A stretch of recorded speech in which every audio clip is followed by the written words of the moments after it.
Today, we begin a new series from a book by American writer Edgar Rice Burroughs. The book is called A Princess of Mars.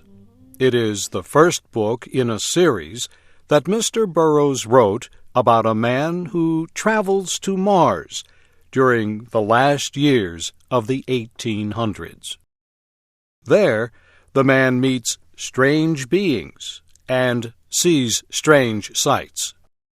At first, he is a captive, then a warrior, and after many battles, a prince of a royal family. Shep O'Neill begins the story of A Princess of Mars.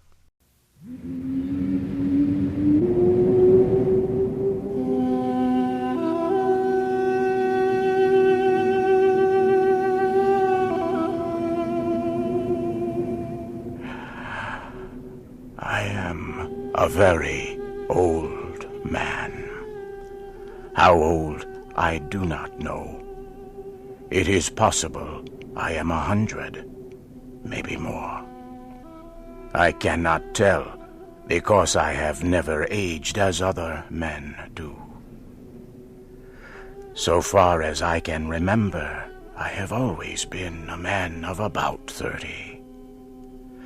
I appear today as I did 40 years ago, yet I feel that I cannot go on living forever.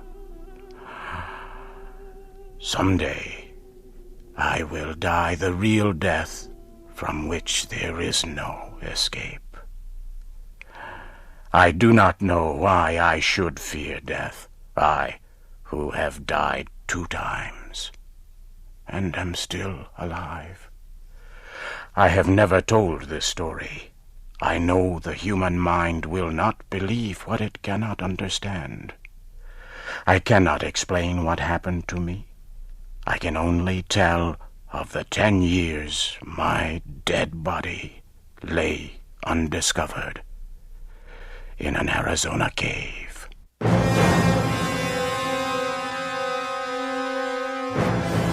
My name is John Carter. I am from the state of Virginia.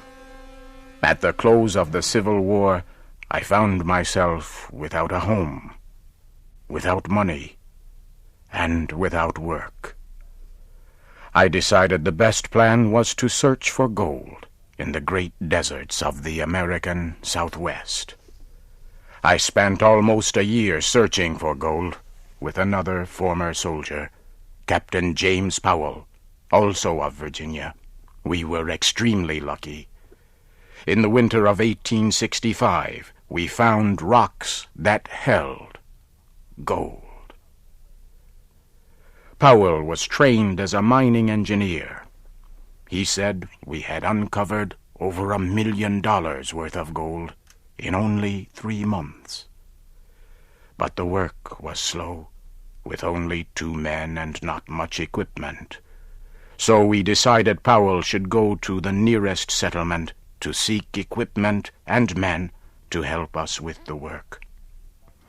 On March 3rd, 1866, Powell said goodbye. He rode his horse down the mountain toward the valley. I followed his progress for several hours. The morning Powell left was like all mornings in the deserts of the great Southwest, clear and beautiful. Not much later, I looked across the valley. I was surprised to see 3 riders in the same place where I had last seen my friend. After watching for some time, I decided the 3 riders must be hostile Indians. Powell, I knew, was well armed and an experienced soldier, but I knew he would need my aid. I found my weapons, placed a saddle on my horse, and started as fast as possible down the trail taken by Powell. I followed as quickly as I could until dark. About 9 o'clock, the moon became very bright. I had no difficulty following Powell's trail. I soon found the trail left by the 3 riders following Powell. I knew they were Indians. I was sure they wanted to capture Powell. Suddenly I heard shots far ahead of me. I hurried ahead as fast as I could. Soon I came to a small camp. Several hundred Apache Indians were in the center of the camp. I could see Powell on the ground. I did not even think about what to do. I just acted. I pulled out my guns and began shooting. The Apaches were surprised and fled. I forced my horse into the camp and toward Powell. I reached down and pulled him up on the horse by his belt. I urged the horse to greater speed. The Apaches, by now, realized that I was alone and quickly began to follow. We were soon in very rough country. The trail I chose began to rise sharply. It went up and up. I followed the trail for several hundred meters more until I came to the mouth of a large cave. It was almost morning now. I got off my horse and laid Powell on the ground. I tried to give him water, but it was no use. Powell was dead. I laid his body down and continued to the cave.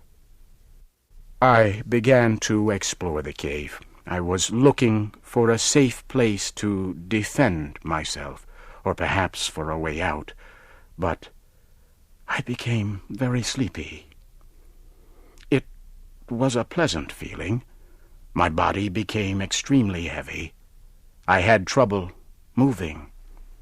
Soon I had to lay down against the side of the cave. For some reason, I could not move my arms or legs. I lay facing the opening of the cave.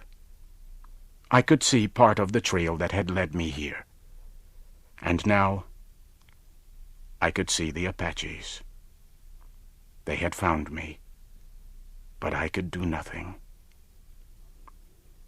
Within a minute, one of them came into the cave. He looked at me, but he came no closer. His eyes grew wide. His mouth opened. He had a look of terror on his face. He looked behind me for a moment and then fled. Suddenly, I heard a low noise behind me. So could the rest of the Apaches. They all turned and fled. The sound became louder, but still I could not move. I could not turn my head to see what was behind me. All day I lay like this. I tried again to rise and again, but I still could not move. Then I heard a sharp sound. It was like a steel wire breaking. I quickly stood up. My back was against the cave wall. I looked down. There before me lay my body.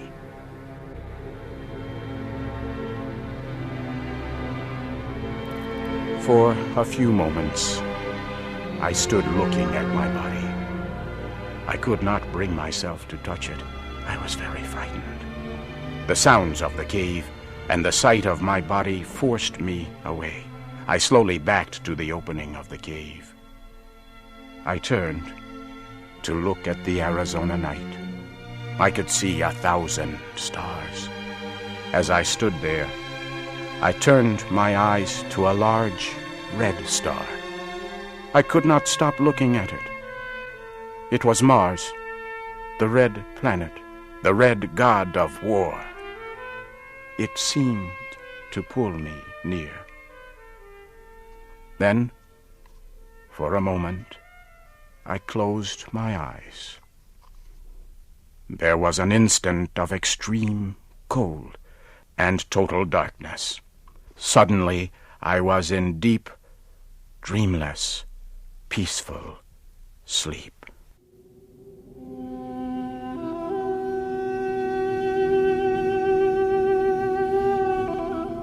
I opened my eyes upon a very strange land. I immediately knew then I was on Mars. Not once did I question this fact. My mind told me I was on Mars, as your mind tells you that you are upon Earth. You do not question the fact. Nor did I. I found myself lying on a bed of yellow-colored grass that covered the land for kilometers. The time was near the middle of the day, and the sun was shining full upon me.